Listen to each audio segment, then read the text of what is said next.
Here this morning with one of my favorite Austinites to interview, Mr. Richard Garriott. He is a pioneer of the video game industry. This man has been to space. He's Indeed. a private astronaut. Yeah. Such a cool life. First question here, what's lonelier, quarantine or the emptiness of space? Well, actually, they both can get pretty lonely, to be honest. Okay. But you definitely feel more isolated up on the space station. Even though you're in close quarters with a few other folks, the vast majority of people are really far away.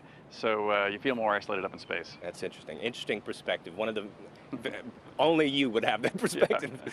So the reason why I wanted to interview you today is it was announced this week that Tom Cruise is working with SpaceX and NASA to make a movie in space. And they keep saying, oh, it's the first movie in space, but it's not. Yeah. You made a movie in space. Talk about that. Indeed, I did. You know, they're calling it the first narrative, and so there have been a number of documentaries, of course, made by, in space. In fact, there's some great IMAX movies, one about the Hubble Space Telescope and one about the ISS itself and many others. So cameras have been up there many times. But actually, in 2008, I shot the first narrative movie in space. It's called Apogee of Fear.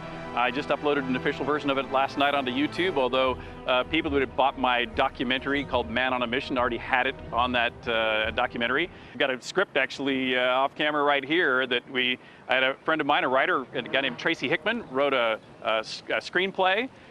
Took it up in space, and we filmed it, including myself and the other crewmates I had up there on the space station, edited it in space, and even premiered it in space. So that was,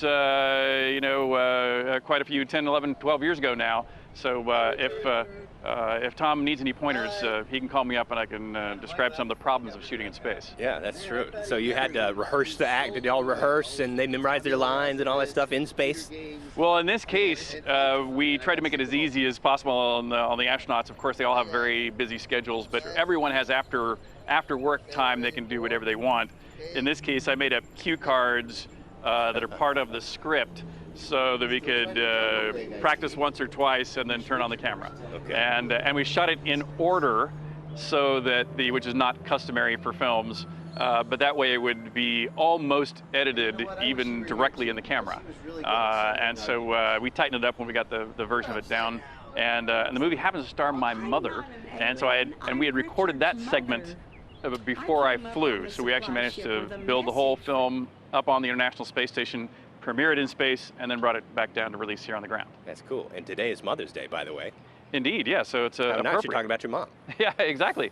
Well, you know, it's funny because my mom really was, it's such an inspiration in that a lot of people believe, and especially when we talk about space, they would assume that my father, who is also an astronaut, might have been the big inspiration in my life, especially when it comes to space travel.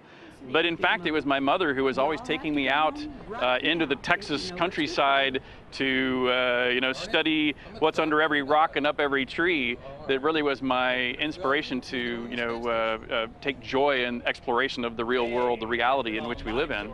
And so it was only fitting that I, on this Pinnacle Life experience, would do this homage to my mother as one of the key aspects of my flight. Last question. If Tom Cruise asked you to go with him to space, to help him with his movie, would you do it? Absolutely. Yeah, no, in fact, if Tom needs somebody to schlep his bags, I am his guy. And I'm an experienced camera operator in space, and experienced director and cue card holder, so I can help him out. Is it tricky holding the camera in space?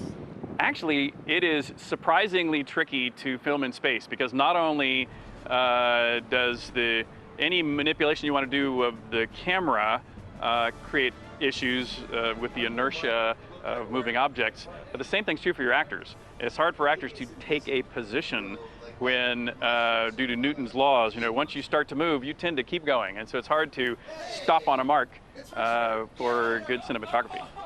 Richard Garriott, always a pleasure. Thank you so much, sir. My pleasure. Thank you.